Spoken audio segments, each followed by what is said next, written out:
Morning po. Sige po. Pakibati nga po yung mga katabi niyo pong mga dadsol, mga daddies ng Happy Father's Day! Sa likod niyo po siguro, baka may mga nasa likod niyo po na father din po. Pakibati rin po sila ng Happy Father's Day. Ayan.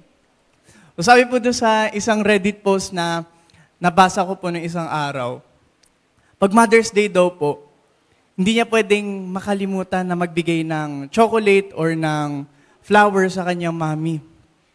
Every Mother's Day daw po, nagbibigay siya ng chocolate at ng flowers. Kapag kapatid naman daw niya po yung may birthday, pag hindi niya alam kung ano yung ibibigay niyang regalo, pwede lang siya magpahaging doon sa kapatid niya na, ano bang gusto mong gift?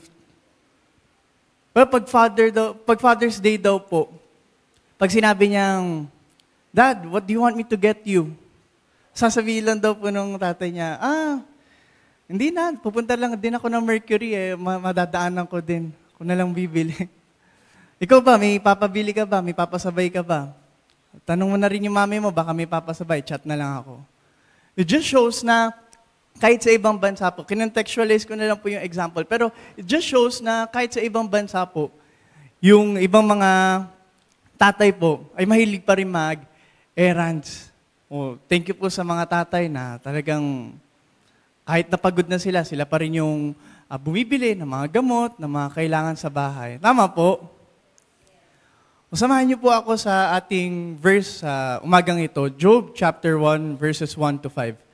Sabi po doon, in the land of Uz, this man was blameless and upright. He feared God and shunned evil. He had 7 sons and 3 daughters. He owned 7,000 sheep, 3,000 camels, 500 yoke of oxen, 500 donkeys, and had a large number of servants. He was the greatest man among all the people of the East. His sons used to hold the feasts in their homes on their birthdays, and they would invite their 3 sisters to eat and drink with them. When a period of feasting had run its course, Job would make arrangements for them to be purified early in the morning. He would sacrifice a burnt offering for each of them, thinking, perhaps my children have sinned and cursed God in their hearts. This was Job's regular custom. Tayo po muna yung manalangin.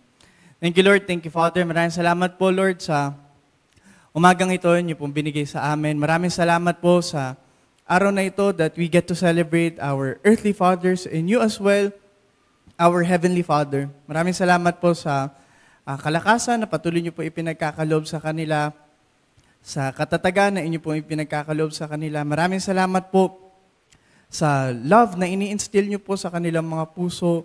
Dalayan lamang po namin na this morning as we continue to honor them, our earthly fathers, dalayan po namin na ang inyo pong mensahe para po sa bawat isa ay patuloy pong tumimo sa aming puso at isipan. Itago niyo po ako sa inyo pong likuran upang kayo lamang po, Lord, ang aming makikita. Kayo lamang po ang aming maririnig this morning. We thank you, Father, in Jesus' name. Amen and amen. Inom lang po ako saglit.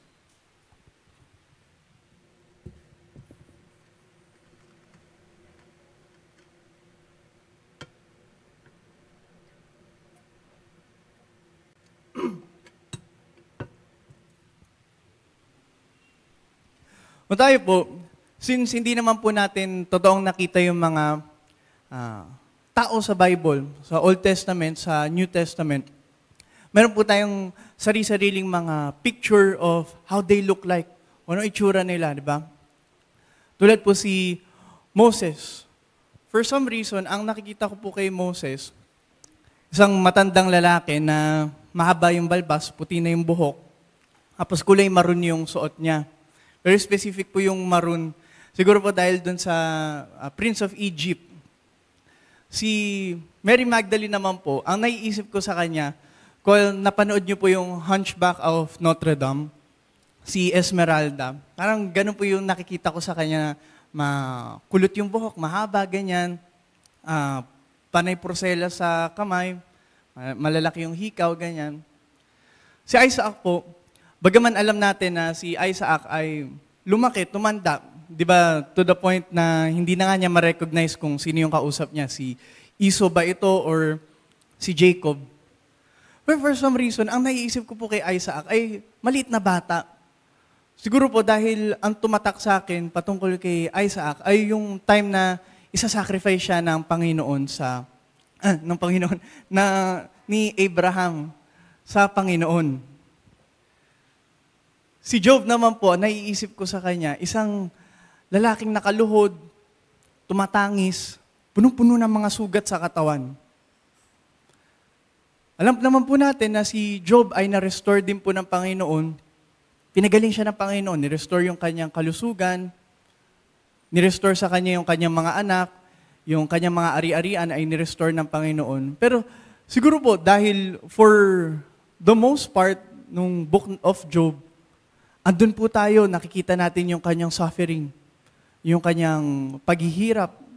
Malaking chunk po ng book of Job ay nilalahad lang po kung gaano siya naghihirap. But as we've seen earlier dun sa verse po natin, Job is more than his suffering. He's more than his situation. Nakita mo natin dun sa mga paunang verses that Job was a father. Alam niyo po, na-amaze po ako nung inaaral ko po itong patungkol kay Job. Tingnan ko po kung ano yung meaning ng pangalan ni Job. Sa Hebrew, bukod dun sa mga sinasabi na ang pangalan niya ay patungkol sa pagiging persecuted or hated, ang amazing po kasi, ang isang lumabas na hinuha nila, pinanggalingan ng pangalan ni Job, ay yung Hebrew word na Ab. Yung Ab, alam po natin, katulad doon sa kinanta natin, is connected to the word Abba or Father. Mamaya pa po yung yari. Sige po, doon na lang po muna tayo mag-focus doon sa Ab. So sa maikling verses lang po na binasa natin kanina, in verses 1 to 5, makikita natin kung paano ang buhay ni Job. Makikita natin how his life can be an example of a godly father. Isang spiritual leader of a family. Maaari po maging alignment checker para po sa ating mga dadsol. At the same time, bar setter po para sa ating mga papunta pa lang sa path of fatherhood. Of course, perfect timing po ng ating Panginoon. Balikan po natin yung verse natin kanina. Ang description po kay Job is that he was blameless and upright. That he feared God and shunned evil. To think na si Job po ay isang Gentile. Sabi po kanina, he was from the land of Uz. At ayon po sa pag-aaral, yung land of Uz daw po ay nasa modern day Arab countries ngayon. Siguro po isang reason bakit nabanggit kanina doon sa verse natin, sa verse 5, na siya yung nag-sacrifice para sa kanyang family, hindi na dumaan sa isang high priest. Kasi nga po, hindi siya Israelita. O siya po yung tumatayong spiritual leader ng kanyang family. Balikan po natin yung verse ulit. Sabi doon, he was blameless and upright. Pag sinabi po nating blameless, hindi po ito nangangahulugan na sinless. Kasi alam natin na si Job ay tao pa rin naman katulad natin. He was not sinless, but he was blameless. Kumbaga, walang maisisisi sa kanya yung mga tao. Hindi masasabi na, kasi suplado yan si Job. Kasi masama ugali niyan. Ay, kasi sinungaling yan. Ay, kasi madaming bisyo yan. Ay, kasi nananakit yan. He was blameless. Wala daw pong maisisisi sa kanya yung mga taong nakapaligid sa kanya. Sinabi pa, he was upright or matuwid. Yung word po na matuwid, madalas naririnig po natin to sa mga government officials. Parang standard or pamantayan sa mga government officials na dapat matuwid sila or hindi sila baluktot na leader. Doon sa mga recent news po natin ngayon, doon sa mga nagaganap sa ating bansa, makikita po natin kung kumusta po ba yung mga nahalal sa atin. Sila po ba ay andun pa rin doon sa pamantayan natin na pagiging matuwid na government official. Yun po, siguro po, naalala ko lang po, siguro pwede pong pag-isipan natin sa susunod na eleksyon, bagaman Kakatapos lang po ng election natin, pero yun po, mapag-isipan po natin kung paano ito nakaka-apekto sa ating country. Yun po, upright or matuwid. This word is also associated with fairness and honesty. Yan po, yung mga bagay po na patungkol pa rin sa kung paano ka makitungo sa ibang tao, sa mga nasasakupan mo or sa mga nakapaligid sa'yo. These words, blameless and upright, ito po ay horizontal. Yung sabi natin kanina, kung paano ang isang tao ay nakikitungo sa, o yung relationship niya sa ibang tao. Kung ano yung nakikita ng mga tao. Sabi rin natin kanina, hindi siya sinless. Kasi po yung sin, bagaman yung sabi natin kanina, yung blameless, connected pa rin siya sa sin. Pero there are sins na hindi naman nakikita ng mga tao. O it is between you and God. Yun po yung vertical, hindi nakikita ng tao. Bagaman, green flag siya para sa maraming tao, sa paningin ng Panginoon, andun pa rin, hindi pa rin siya sinless. Ngunit ang importante po dito, ay yung sumunod na part ng verse, that he feared God. He feared God and shunned evil. Dito po naka-anchor yung sinasabi kanina na si Job ay upright, he was blameless because he feared God and shunned evil. Ang pinanggalingan po nung word na feared dito ay yung Hebrew word, yung kanina po, yung yare. O, ang meaning daw po ng yare, Hebrew word na yare, bukod sa fear o feared, ay yung word na revere o reverence. Yung paggalang o pagrespeto. Meron po mga bata na literal na takot po sila sa kanilang mga magulang. Dahil natikman na nila yung hagupit ng kanilang mga magulang. Yung palo sa kanila. Yung tipong nagmamarka pa po. Naman niyo po yun. Sino po naka-experience na po nito? Meron po, mga naririnig ko po mga storya, iba't ibang klase ng pamamaraan ng magulang ng parusa. Meron po yung pinapaluhod daw po sa munggo, ganyan. Siyempre, hindi ko po ma-imagine kung gaano kasakit yun. Meron po, mga napapalo ng hanger. Meron po mga nag-post na ginawang biro yung mga parusa sa kanila ng magulang. Sabi, choose your weapon. Tapos pinakita po yung mga pamalo ng magulang. Merong patpat, merong hanger, sinturon. Yan. Or maaring, takot sila sa magulang nila kasi natikman nila yung natatanggal yung balat nila sa sobrang pingot or sa sobrang kurot. Maaring tatakot sila sa magulang nila kasi boses pa lang. Katakot na, parang manginginig ka na kagad sa takot kapag tinawag yung pangalan, macho! Ganun. Tatakot ka kagad. Yung sa school po namin, yung may-ari po, German po siya. Yung mga German po, diaphragmic yung boses nun. Imagine niyo po yung mga opera singers na galing dito yung boses. Lakas-lakas. Pero imagine niyo po, imbis na sa pagkanta ginamit, sa pagsigaw o sa paggalit ginamit. Meron po isang beses, yung mga bata nagpa-practice kami ng moving up song. May isa, ang likot-likot pa rin. Sinigawan po nung may-ari. Kunyari po, ang pangalan niya, Samboy. Kunyari po, si Samboy po yung sinigawan. Dahil po maraming bata, yung isang bata po yung umiyak. Si Ella na lang po kunyari, si Giniela. Narinig ni Giniela. Si Giniela po yung umiyak kahit hindi naman siya yung pinagalitan. Dahil lang po sa lakas ng boses ng teacher. Umaring, ganun po yung experience natin sa mga magulang natin. Mga batang takot dahil dun sa, takot sila, literal na takot sila dun sa magulang nila. Pag sinabing, umuwi ng 6 p.m., uuwi ka ng 6 p.m. kung ayaw mong mapalo, ayaw mong masigawan, ayaw mong masermonan. Pero meron din po mga bata na takot sila sa mga magulang nila, nakatumbas naman ng respect. Tipong, hindi ka magpapagabi kasi alam mong maghihintay yung tatay mo. Example po natin, tatay, since Father's Day po.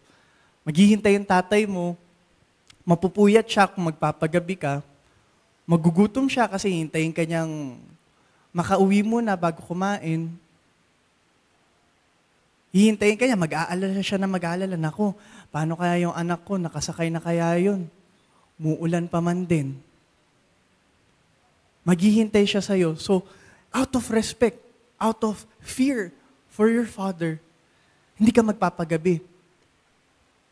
Dito po nakafocus dun sa relationship mo sa iyong ama. Hindi dun sa relationship mo dun sa pamalo, dun sa paggalit. At ito po yung klaseng fear na nais ng Panginoon. Nais na yari ng Panginoon para sa Kanya. Hindi yung katulad dun sa example po ni Pastora before sa mga Israelita, Mount Sinai. Takot na takot sila sa Panginoon kasi diyan na yung kidlat. Diyan na yung thick smoke. Hindi po. Ang nais ng Panginoon ay magkaroon tayo ng fear, ng reverence sa Kanya because of our relationship with Him. He feared God and shunned evil. Napakagandang descriptors po. He was blameless. He was upright. He feared God. He shunned evil. Tapos sa mga sumunod na verses pa po, sa verse 2 and 3, binanggit pa kung gaano siya pinagpala ng Panginoon. Sige po, basahin po natin. Sabi doon, he had 7 sons and 3 daughters, and he owned 7,000 sheep, 3,000 camels, 500 yoke of oxen, and 500 donkeys, and had a large number of servants. He was the greatest man among all the people of the East. So verse 2 and 3 po, inilahad kung paano siya kayaman. Yung kanyang mga anak, yung time po na yun, napakalaking bagay po na magkaroon ng anak. Lalo pa kung anak na lalaki. Binanggit kung papaano napakarami niyang mga hayop. At kung titingnan po natin yung mga hayop, andun yung pwedeng pang sacrifice, andun yung pwedeng pang gatas, pwedeng pang meat o karne. Yung camels, yung oxen, camels saka yung donkeys, pang-transportation, ang dami niya pong mga sasakyan, kumbaga. Dito po yung mga moment na parang mapapasana all na lang po tayo dun sa situation niya.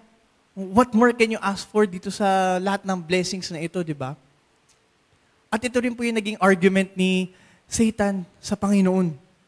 Sabi niya in Job 1 verse 9 to 10, then Satan answered the Lord, does Job fear God for nothing? Have you not made a fence around him and his house and all that he has on every side? You have blessed the work of his hands, and his possessions have increased in the land. Kung titingnan din po natin sa verse 2 and 3, yung number of children po niya, yung kanyang mga ari-arian, 3 and 7, 7,000, 3,000, these are numbers associated with completeness. Pag inad pa po natin yun, yung kanyang mga anak, 7 plus 3, 10, still associated with completeness. 7,000, 3,000, completeness pa rin po. 500, 500, yung 5, 5, 10, 1,000 or 1,000, associated pa rin po sa completeness. Kumbaga, yung lahat ng meron siya, lahat ng possession na meron siya, sumisigaw po ito ng completeness. Ano pa pong hahanapin ni Job, di ba? Parang doon sa kanta po ni Daniel Padilla, nasa iyo na ang lahat. And if you notice, yung mga pagpapala po ni Job, sandwiched po ito ng kanyang relationship with God. Pinasimulan po ng pagsabi na, he feared God, blessings. Tapos, sa verse 5, binanggit po kung papaanong yung kanyang buong pamilya ay nililid niya patungo sa pananalangin, sa pag-worship, sa pag-sacrifice sa ating Panginoon. Basahin po natin verse 4 to 5 sa Tagalog. Nakaugalian na ng kanyang mga anak na lalaki na hali-haliling magdaos. Hali-halili po yung salit-salitan. hali-halilim magdaos ng handaan sa kani-kanilang bahay. Tinaanyayahan nila ang mga kapatid nilang babae. Tuwing matatapos ang ganoong handaan, pinapatawag ni Job ang kanyang mga anak para sa isang ritual. Maagang bumabangon si Job kinabukasan upang mag-alay sa Diyos ng handog na sinunog para sa kanyang mga anak. Dahil baka lihim na nilalapastangan ng mga ito ang Diyos at sila ay magkasala. Sa isang banda po, makita natin na napakaganda po nito, yung kanyang family. Sama-sama silang mag-aalay ng sacrifice sa Panginoon. Bilang spiritual leader ng kanyang family, ipinapanalangin niya yung kanyang mga anak. Pakaganda pong picture nito. Ngunit sa kabilang banda, makikita din po natin yung humanity ni Job. Minsan po kasi, sa mga kilala natin tao, di man natin nakikita yung buong sila. So napakadali para sa atin na mag-categorize sa mga tao. Ito, mabuting tao to. Wala akong masabi ditong masama. Ito, sama ugali na ito. But the more we know the person, the more we can say about them. Kikita natin yung kanilang complexity na, hindi lang naman pala siya masama, katulad ng sinasabi ko, hindi lang pala siya sobrang buti. Sa seminary school po, ang sinasabi sa amin, it's important for us to understand that we are all broken people in desperate need of God. At pag ganun daw po kasi yung pananaw natin sa mga tao, we will be less judgmental of people. Hindi tayo quick to judge sa kanila. Tayo po, nung mga bata po tayo, sa mga kakilala ko po, kapag may tanong sila, may tanong tayo, lapit ka agad sa daddy. Katulad po doon sa isang kanta po ni Gary V, na special number na rin po before. Sabi po doon sa lyrics, 3 feet tall, full of questions. You must have thought I was the smartest man alive. I didn't have all the answers to every little how and where and why. Like, Daddy, why is the sky so blue today? Does Jesus really hear me when I pray? When I grow up, will I be just like you? Will I be tall and strong and brave? Pero habang lumalaki na po yung bata, mas humihirap na po yung tanong sa mga assignment niya sa school. Daddy, ano ba yung adenosine triphosphate? Kaya po, tatanong ka, paano yung conversion ng unit of measures? Pero alam niyo po, si Daddy, ilang years na pong graduate si Daddy ng engineering, pero kabisado niya pa rin po yung paano yung conversion ng mga bagay-bagay. ml to gallon, ganyan. Kabisado pa rin po ni Daddy. Siyempre, bibida ko po yung Daddy ko. Si Brother Boyet po, kung nakikita niyo po yung mga pictures na pinopost niya po sa Facebook, pwede na po gumawa na YouTube channel si Brother Boyet ng mga DIY, ganyan. Kasama po sila, Kuya Shal. Ayun po pala si Brother Boyet. Ito kayo hinahanap. Pwede na po gumawa na YouTube channel or TikTok po si Brother Boyet ng mga DIY, kasama sila Kuya Shal, sila Kuya Greg.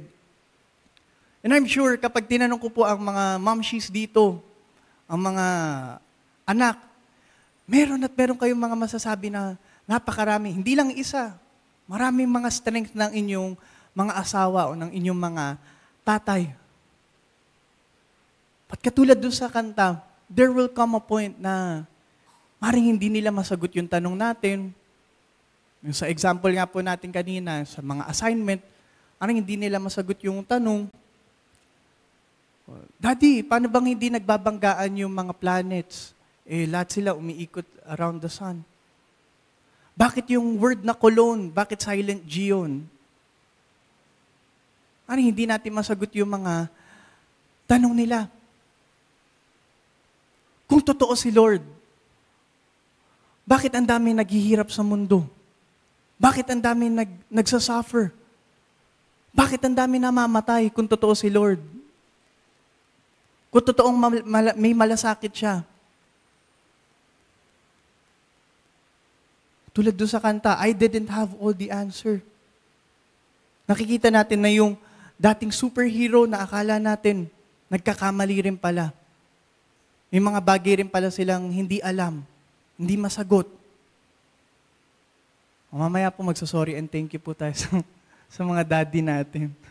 Joke lang po. Pero, sabi po doon sa verse, si Job daw po ay blameless and upright. At he shunned evil. Para pong very perfect. But in verse 5, makikita po natin na sa kanyang desire to pray, to sacrifice for his family, sa kanyang mga anak, kita po natin na parang hindi po nabanggit yung kanyang pangalan. Parang hindi niya ata pinag-sacrifice yung kanyang sarili. We are not suggesting na si Job po ay nagiging self-righteous. Dahil kung yung party nga naman po ay para lang doon sa mga magkakapatid, hindi naman siya kasama doon, baka nga hindi po automatic na ipanalangin niya rin yung kanyang sarili. Kasi nga, parang iniisip lang niya kung ano yung mga nangyayari habang wala siya. Pero pwede rin po natin itong pag-isipan or maging something na pagbulay-bulayan po natin. Posible ba na sa sobrang care niya para sa kanyang mga anak, ay nalilimutan na rin niya yung kanyang sariling pangangailangan para sa kapatawaran? Kung baka nagkakasala na yung mga anak ko doon, ano na kayang nangyayari doon?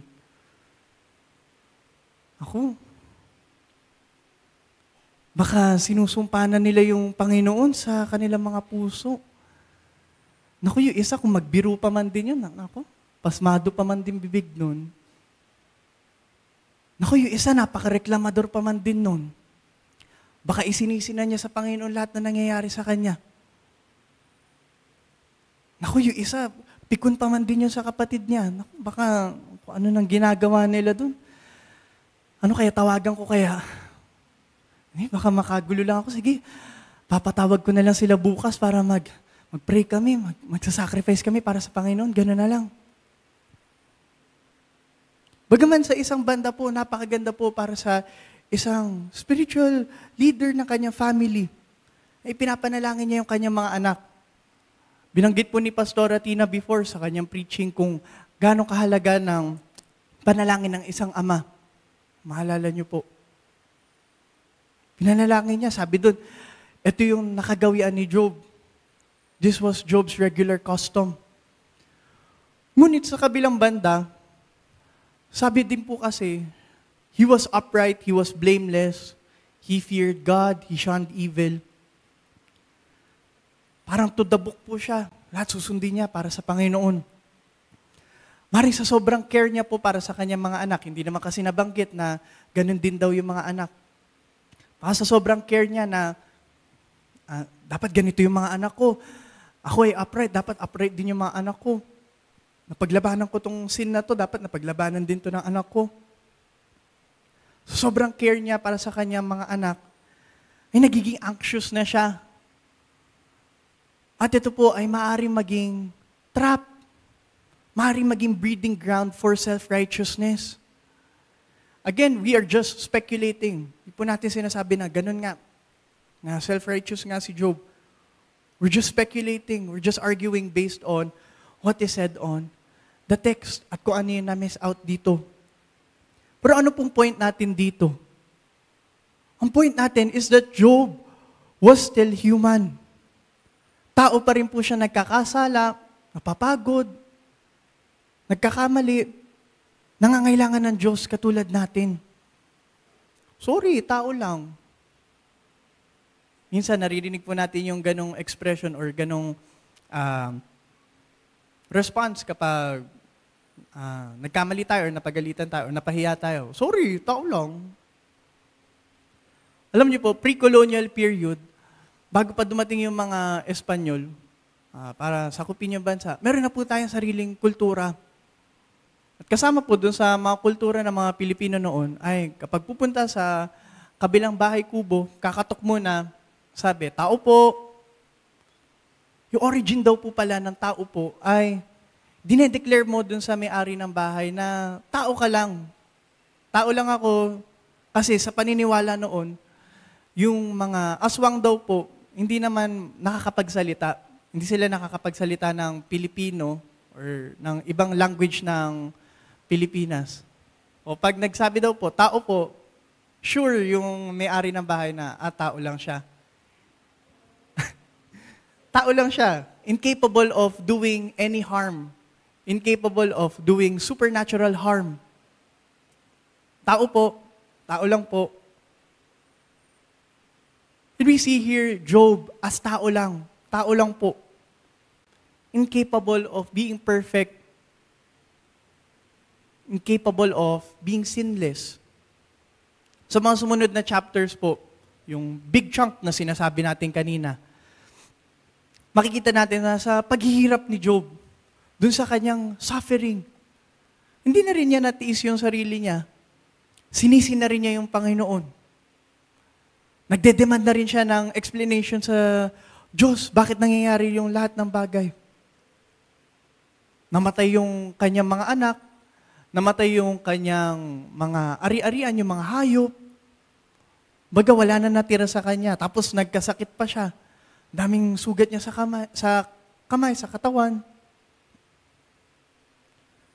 Sabi po sa Job 3 verse 23, ano kaya ang dahilan at ang tao'y isinilang? Kung inilihim naman ng Diyos ang kanyang patutunguhan.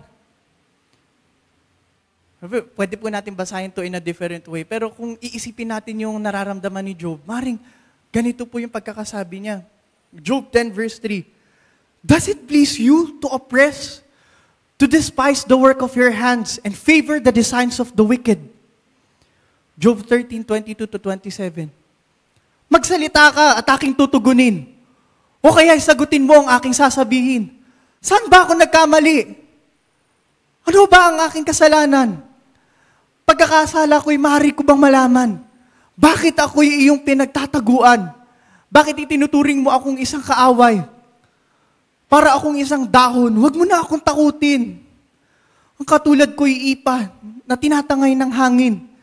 Kay pait naman ng iyong mga paratang. Kasalanan ko noong ako'y bata, iyo pang binibintang. Itong aking mga paa ay nilagyan pa ng mga gapos. Tinitingnan, sinusuri ang aking mga bawat kilos.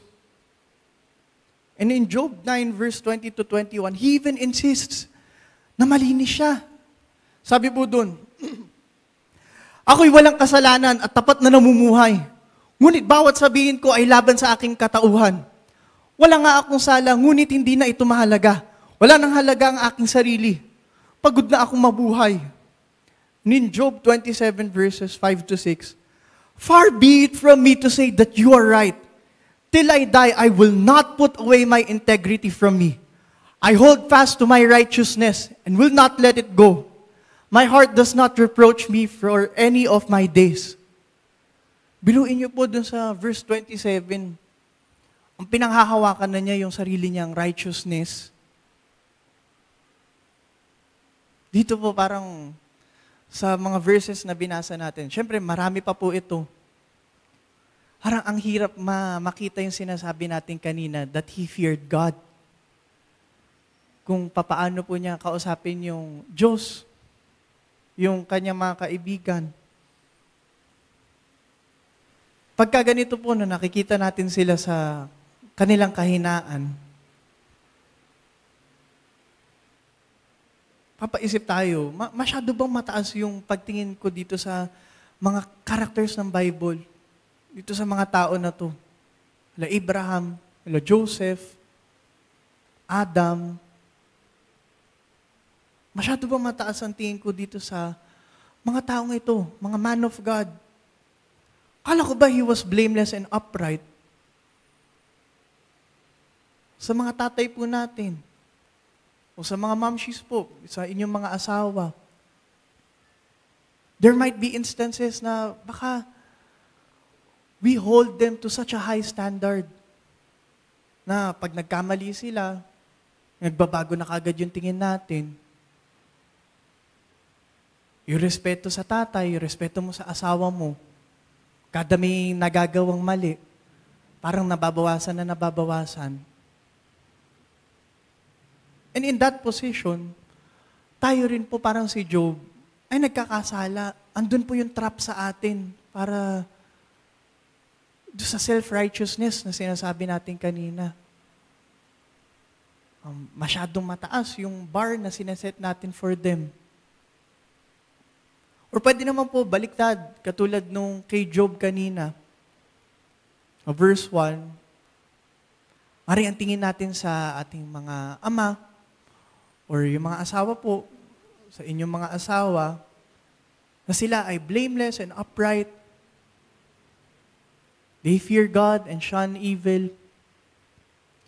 Pero maaring sa ibang tao, maaring nakasalamuha ang inyong mga asawa or ang ating mga tatay in a very difficult situation.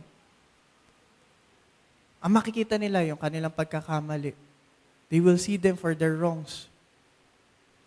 Or maaari, hindi po natin alam na napapagod na pala sila.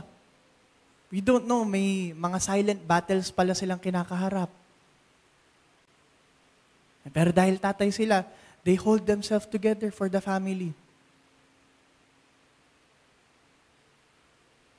Our earthly fathers, just like the heroic men of the Bible, Old Testament and New Testament, are humans. Tao lang po. Napapag-aralan po natin with Pastora Tina na si Abraham, katulad pala natin.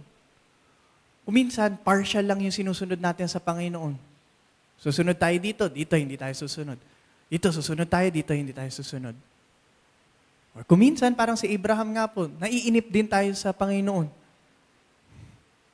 Parang wala namang plano ang Panginoon, ako na lang gagawa, didiskarte na lang ako sa sarili ko. Or ito po, parang si Job. Parang tayo. Kuminsan, nandun din po yung trap sa atin for self-righteousness. May tendency rin palang mahulog sa self-righteousness. Or na napupuno din pala tayo. Sila Job, napupuno rin pala siya.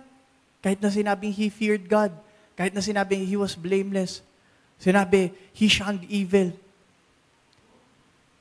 sinabi he was upright, pero napupuno rin pala siya.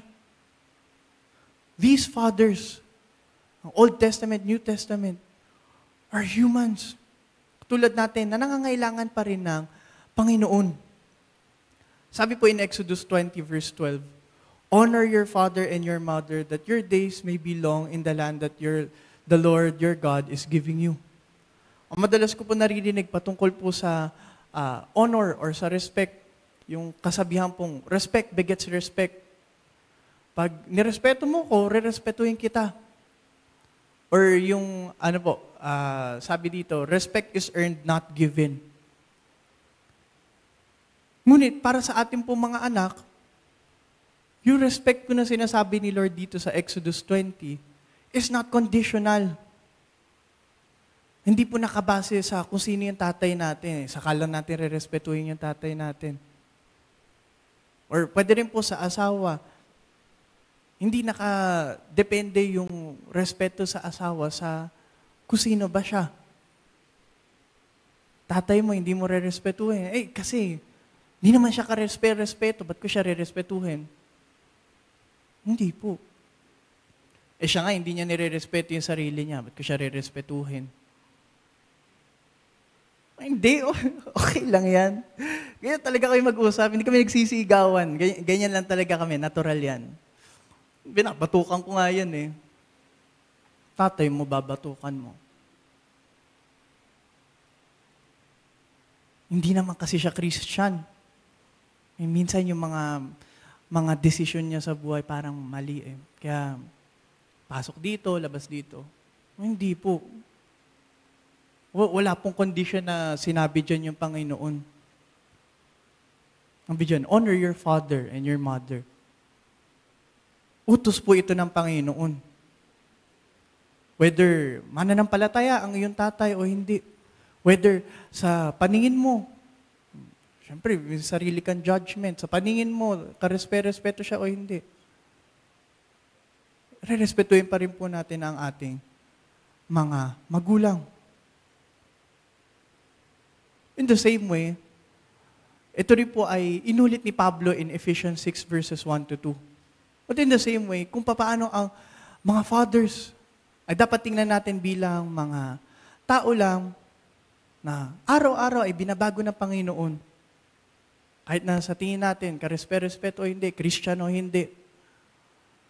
Fathers, ganun din po sana sa inyong mga asawa, sa inyong mga anak. We live in a world na kaliwat kanan, binubulungan tayo ng mundo, ng standards, kung ano ba yung dapat na ideal na anak, ano ba yung ideal na asawa. Ang mga anak po ay hindi naman trophies na pag hindi nasunod yung pangarap ay parang kulang na lang itakwil, parang ganun. Yung mga asawa nyo po, kung kausapin nyo ba, do you treat them with respect? Katulad nung sa sinasabi kanina, honor. Or kung sigaw-sigawan natin ang ating mga asawa, yung mga asawa. Sabi po in Ephesians 6 verse 25, Husbands, love your wives just as Christ loved the church and gave Himself up for her. Yung comparison po dyan sa husbands ay kay Kristo. Kung papaano si Kristo ay minahal ang church, minahal tayo. Never po natin mariringgan si Jesus Christ na susumbatan tayo, paulit-ulit ka naman. Never po natin mariringgan ng Panginoon sa atin na sisigawan tayo. Sabi po sa Ephesians 6 verse 4, same chapter po, At kayo naman mga ama, huwag ninyong ibuyo sa galit ang inyong mga anak. Sa halip, palakihin ninyo sila ayon sa disiplina at aral ng Panginoon. Alam niyo po, sa Facebook, sa iba pa pong social media platform, ang mga biruan po ng mga Gen Z ay yung kanilang childhood traumas nung sila ay bata. Kung paano yung harsh treatments ng kanilang mga magulang ay lumalabas na daw sa kanila ngayon na sila ay malalaki na. Ang galing mo mag-boxing . Paano ka gumaling na ganyan? Kasi yung bata pa lang ako marunong na ako umilag sa mga suntok ni Papa . Ito nga matibay na to . Araw-araw ba man din suntukin . Tibay na, parang bato na yan. Oh, kamusta yung grades mo? Bumagsak ka daw. Okay lang yan. Alam mo kasi, bata pa lang ako, yung tatay ko, may powers yun nakakita yun ng future. Sabi niya, itong anak kong to, walang patutunguhan to. Babagsakin to . Nakita niya. So ako, prepared ako. May exam. Bagsak. Tama si Daddy. Tama si Papa. Yung mga ganitong biro po, kung ang makakausap ay yung mga matatanda, mga mas nakakatanda sa kanya, parang hindi po sila matawa, magiging concerned sila, okay ka lang? Baka gusto mo pag-usapan natin yan. Kung kunyari, same experiences lang po, sila, magtatawanan sila. Sa mga teachers po, sa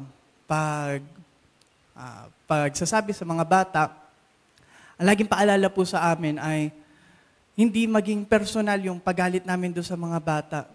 To the point na kaya mo pinapagalitan, kaya mo pinaparusahan yung bata ay dahil napikon ka na lang or inis na inis ka doon sa bata. Lagi po ang turo, gawin everything out of love. Na kaya mo sila pinagsasabihan, ay dahil gusto mo silang lumaki ng tama. Ayaw mong lalaki sila na mali yung asal. Ayaw mo lumaki sila na hindi marunong magbasa, hindi marunong magsalita ng maayos. Out of care, out of love. Sabi po doon, palakihin ninyo ang inyong mga anak ayon sa disiplina. And yung mga tatay din po, kailangan din po itong i-model sa inyong mga anak. Kung paano kailangan palakihin ang mga anak ng disiplina, dapat din po maipakita din po ito sa inyong mga sarili. Yung self-control, hindi yung magkakaroon na lang tayo ng outburst sa mga bata. Kikimkimin mo yung inis mo. Pikon mo. Pag napuno ka, outburst na doon sa bata. Yung mga bata po, hindi naman nila naiintindihan itong mga ito. Naintindihan nila na, ay, nagalit na si Daddy. Ay, napikon na si Daddy. Sa mga bata po, pag sinabi mong, stop that, hindi nila maintindihan. Bakit stop that? Sa adults po, sa atin, maring maintindihan natin ito na yung sinabing, uy, huwag mo hampasin yung halaman.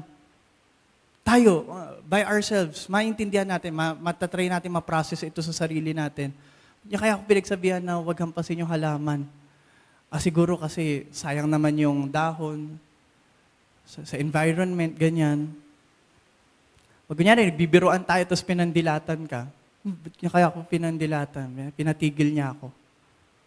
Yun po, naintindihan mo na pinatigil ka. Ba't kaya niya ako pinatigil? Siguro offensive na yung biro ko, yung joke ko. Pero sa mga bata po, parang hindi po nila maintindihan kung bakit bawal silang tumakbo, bawal silang maglaro, bawal itapon yung ganito, ganyan. Kaya kinakailangan po yung patience ba? Yung disiplina. Yung disiplina po kunyari sa pag-gym, ganyan. Hindi naman kinabukasan, malaki na yung katawan mo. Kailangan ng disiplina para makita mo yung growth everyday. Abantayan mo. Ganon din po sa mga bata, everyday. Kasi paulit-ulit na lang, ganyan na lang ng ganyan. Ganon po talaga, parang yun nga po, yung analogy natin na sa pag-gym. Araw-araw, same weight yung binubuhat mo. Hindi naman po araw-araw, every other week po. Ngayon. Ayan, nakita po natin, paulit-ulit. Mabata po kasi, hindi nila maiintindihan kaagad yun. Why is this important? Bakit parang yung mancha, patuloy pa nating tinitingnan. Mas lalo pa natin pinupuna. It's important upang makita natin lalo na even Job, nakakala natin sobrang perfect ng buhay. Even before his trials, noong time ng kanyang kasaganaan, ay nangangailangan pa rin ng Panginoon. Na-establish natin kanina his humanity, kung paano siya ay hindi sinless. Because if he has everything, edi hindi na niya kailangan ng Panginoon. Kung malinis naman po yung damit, kung wala namang kamantsa-mantsa ito, edi hindi nito kailangan na labahan, hindi nito kailangan ng paglilinis. Same thing with us. Sabi po in Romans 3 verse 23, for all have sinned and fall short of the glory of God. This is something we quote sa mga nasyasharan po natin ng Word of God. Alam mo, brother, sister, lahat tayo ay nagkasala. For all have sinned and fall short of the glory of God. But I wonder how many times do we remind ourselves of this? Na tayo ay hindi naman perpekto. Tayo ay nagkakasala din. How often do we remind ourselves of this sa ating pag-view ng ibang tao? Na hindi naman perpekto ang kausap mo, ang kakilala mo. Nagkakasala din naman siya. Nagkamali si sister. Okay lang, tao lang. Tao po. Nagkamali si brother. Tao lang po. Nagkamali ka. Tao po. But it doesn't end there. It doesn't end with tao lang po. Si Job po, kahit na nakita natin na sinisisi na niya ang Panginoon, sinasagot-sagot na niya ang Panginoong Diyos, but ultimately, he was restored by God. Bakit? Dahil nung pinangaralan siya ng Diyos, siya ay nagrepent. Sabi po in Job 42 verses 1 to 6, then Job answered the Lord and said, I know that you can do all things and that no purpose of yours can be thwarted. Who is this that hides counsel without knowledge? Therefore, I have uttered what I did not understand, things too wonderful for me, which I did not know. Hear and I will speak. I will question you and you make it known to me. I heard of you and by the hearing of the ear, but now my eye sees you. Therefore, I despise myself and repent in dust and ashes. Nagrepent po siya. Kanina po, sabi natin kanina, na isang hinuha na pinanggalingan ng pangalan ni Job ay yung word na Ab, or yung Abba. Pero alam niyo po yung parang isa pa pong wow moment sa akin nung inaaral ko po ito. Pag nagno-notes po kasi ako, nilalagay, wow. Pag kunyari may wow moment po dun sa preaching, sinabi po kunyari ni Sister Nicole, sabi ni Pastora Shell or ni Pastora Tina, nilalagyan ko, wow. Wow, gano'n. Oh, revelation po ng Panginoon. Sabi po natin kanina, si Job ay galing sa Uz. At ito ay, ang speculation nila is in an Arab country. At ang pangalan po ni Job, alam niyo po, ang pangalan ni Job sa Arabic ay yung word na Ayub, which means to repent or to return to God. And that is what he did. He repented. When he recognized his own faults, na-recognize niya na ang kausap niya ay yung God of the universe. He repented. And he was restored by God. And so while we understand that we are all humans, tao lang po, nagkakamali, nagkakasala, katulad po ng sa isang preaching po ni Pastor Rachel, it doesn't end there. Hindi dapat siya maging license para tayo ay magkasala na magkasala. Ay, tao lang naman ako eh, hindi naman ako perfecto. Okay na lang, magkasala na lang magkasala. No.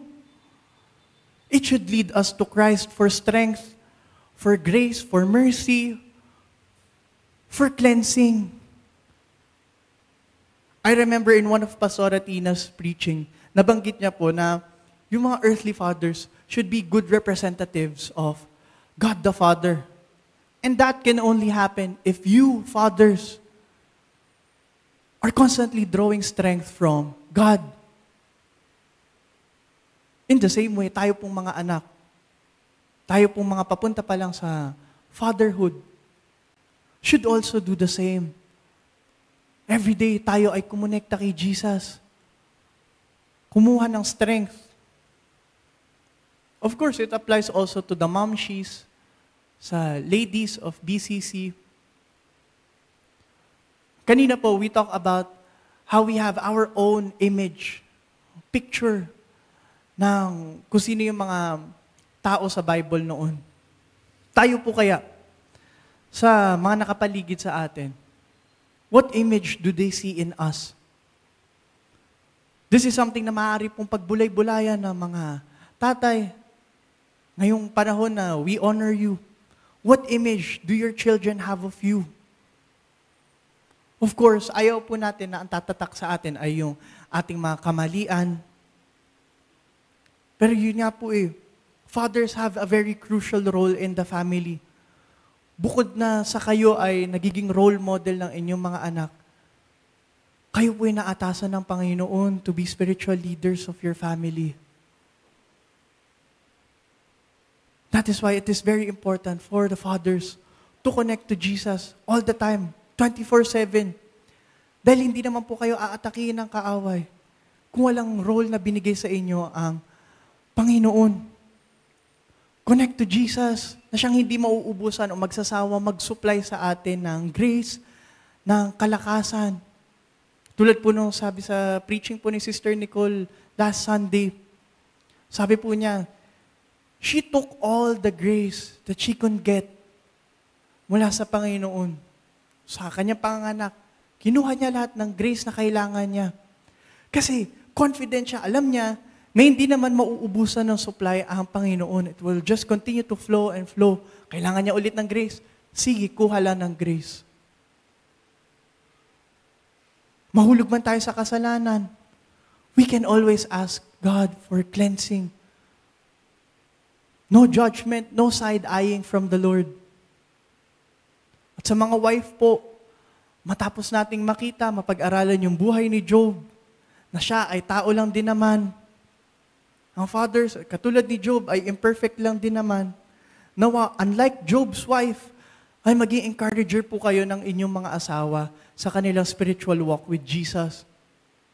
At sa atin po ng mga anak, nawa, maipakita po natin ang ating appreciation sa ating mga ama, sa ating mga dad soul, sa kanilang pagpupursige, not just to be a provider, but to be the spiritual leader of their family.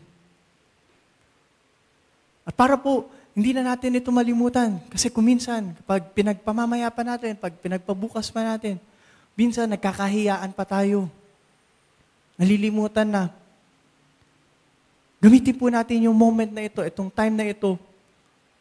Yung mga anak po, na pumunta po sa inyong mga ama at this moment, gamitin po natin itong time na to. And yung mga momshies, na pumunta sa inyong mga asawa kung kasama niyo po sila ngayon. And to just pray for them. Sige po tayo pong tumayo. Puntahan po ninyo ang inyong mga ama, ang inyong mga asawa, puntahan po ninyo. And if you don't have your father or your spouse with you right now, maaari po kayong lumapit sa tumatayong spiritual father niyo po dito sa BCC na feeling niyo po kinakatag po kayo ng Panginoon ngayon to pray for them. Acknowledging all the grace that they can get. Acknowledging all the strength na kailangan nila. Nabanggit natin kung paano napakahalaga ng role ng isang tatay. Again, kung hindi pa po kayo nakapunta sa inyo pong tatay, puntahan niyo po sila ngayon. Or kung wala po kayong kasamang tatay ngayon, pwede niyo pong puntahan yun. Tumatay yung spiritual father niyo po dito sa church. Or kung sino man po na feeling niyo po kinakatag po kayo ng Panginoon to pray for them, you can go to them right now. Kung kasama niyo na po sila ngayon, hindi niyo na po kailangan hintayin, hindi na po tayo maghihintayan. Pray for them right now. Pray for strength. Pray for grace. Na sa gayon, sila po ay tunay nga na ma-reflect ang image ng Father. Sige po, tayo po'y manalangin.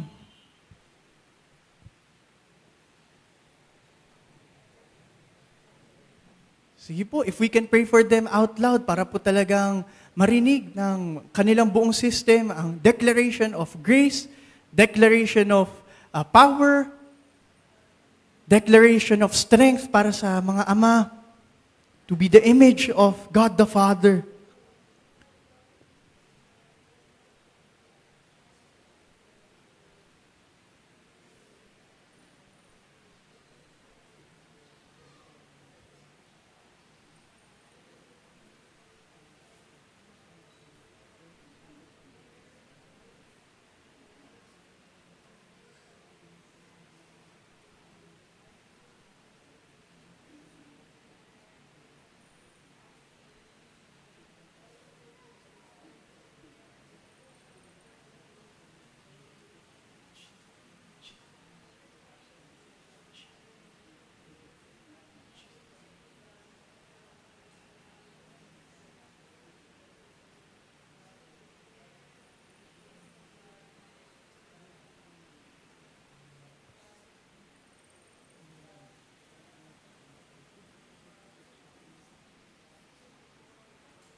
Thank you, Lord. Thank you, Father. Maraming salamat po, Panginoon, sa araw na ito na aming ino-honor ang aming mga earthly fathers. Maraming salamat po for continually being with them in their walk with you. Maraming salamat po dahil katulad po, Lord, ng aming kinanta kanina, you never let us go, Panginoon. Kayo po ay laging kasakasama po namin.